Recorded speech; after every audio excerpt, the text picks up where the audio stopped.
bientôt la fête des écoles du quartier.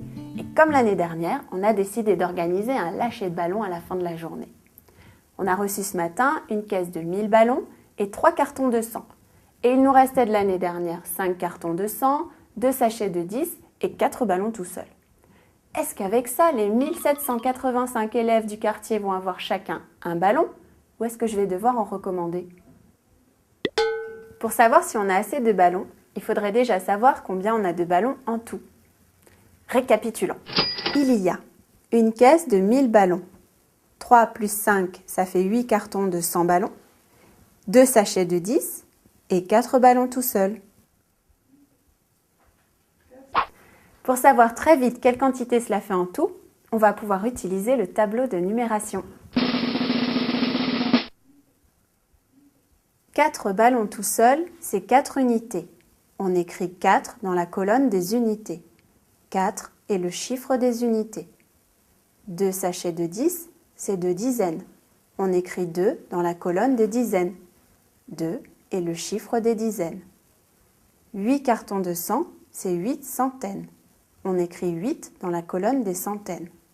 8 est le chiffre des centaines. Une caisse de 1000 ballons, c'est un millier. On écrit 1 dans la colonne des milliers. 1 est le chiffre des milliers. Maintenant, on peut lire le nombre obtenu, 1824.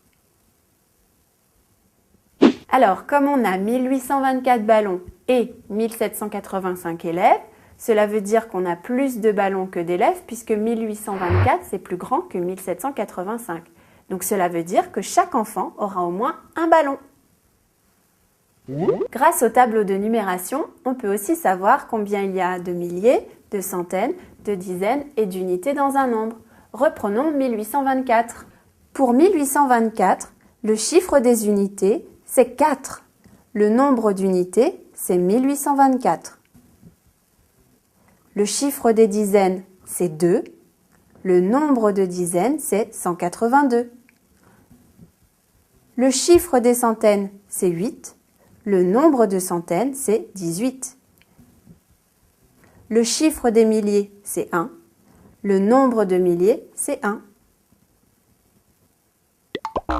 Bon, la bonne nouvelle, c'est que j'ai assez de ballons.